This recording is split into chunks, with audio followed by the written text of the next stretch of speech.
So this is Caitlyn Clark. She's getting her Raptor wins up. She's the Rookie of the Year after improving on her Raptor wins, I hope. I hope for most people. I think she is getting them Raptor wins up. But if you guys agree that she's Rookie of the Year, subscribe. We're trying to hit 32.5 thousand subscribers by the end of the day. If we could do that, that would be absolutely insane. But Caitlyn Clark right here. I'm going to be in London tomorrow. I'm going to be talking like a lot more about why Caitlyn Clark is just like not human. Why she is just not human at all. And I'm going to have all the stats there. I don't have enough stats to make this video, but again, I'm just going to talk about the Rookie of the Year. I think if somebody does not vote her Rookie of the Year, they need to be named and shamed and made do a media tour. And if you know what I mean by that, LeBron, Carmelo, MVP. There was a voter. I want to see if I can find this. He was like being paraded. This guy, Gary Washburn, talks to Stephen A. Smith about why he didn't vote for LeBron. Like, he genuinely was like, I thought people were going to vote for Chris Paul. He was like, I thought it was Melo. I didn't think I was going to be the only person. But like, he is best known. This guy is a reporter for the Boston Globe. He is best known for not voting for LeBron James. He had to do a damn media tour to explain his vote. And I think if someone doesn't vote for for Caitlyn Clark Rookie of the Year, I think they should have to do a media tour as well. I think they should have to be paraded around the media and explain why Caitlyn Clark is not Rookie of the Year. And I don't know if Cheryl Swoops has a vote. If Cheryl Swoops has a vote and she stops, that would be like, there are levels of petty that I like respect levels of petty. That would be a level of petty where I'm like, oh my God, fair play. Fair play. If she happens to be a voter, that is like S tier levels of pettiness. But yeah, so you just can't. Like, you can't. I don't even think you can argue her not in the all WNBA first team. She has put up. She's tied for anyone being like, oh, Alyssa Thomas, she stuffs the stat sheet, and she's tied with Alyssa Thomas for triple doubles. And I'm pretty sure, if I'm not mistaken, did Alyssa Thomas not have 2 in like the first week of the season? Like, and I don't think she's had one since. There's just no excuses. There is no excuses to have number 22 from Caitlyn Clark, or from Indiana. She is, I don't think this is added today, she is averaging 19 points per game, 8.5 assists per game, and like nearly 6 rebounds per game. She is going to set the record for most points generated in a season. I repeat, she is going to set the record for most points generated in a season for the WNBA. Not in a game. She's already set the record in a game. She's already set the record in a week. She's already set the record. Actually, sorry. If you take into account half of July and half of August, she would have set the record for a month. Like, an average per game, she has set it for a month and a week. And she's going to set it for a season. She's probably going to break the all-time rookie record in total points. Not in points per game. That's Simone Augustus. She will probably break the all-time rookie record in total points, and worst case scenario, be like third.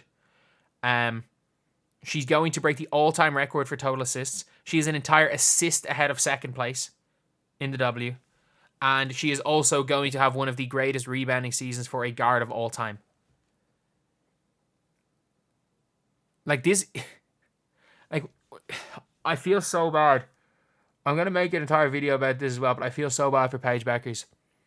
Like, a lot of Caitlyn Clark haters are, like, she has to cash some checks next year. Like, they are putting a target on her back. And I don't mean a target on her back by their players, a target on her back from social media, because Paige Bueckers isn't going to be doing this. I like Paige Bueckers. I think she's the number 1 pick next year. As of right now, I think she's going to be a damn good player. She's not doing this. I'm sorry, Paige Bueckers is not doing this next year. Like, she's probably going to have a hell of a year. She's a great, great player. She's a absolutely fantastic player. I don't know why I just said great, great. She's unbelievably good. Like, she would have been the number 2 pick if she'd gone out this year. She would have been taken over Cameron Brink. She would have been taken over Akia Jackson. But she went back to probably... And she's not going to win a championship with North Carolina. Actually, to be fair, South Carolina's best rebounder may or may not be out. But like, she is absolutely the unanimous rookie of the year.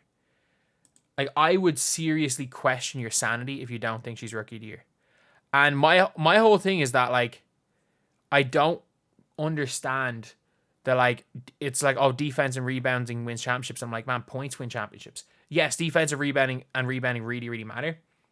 And I've watched the games. Angel Reese has stopped, doesn't play defense anymore.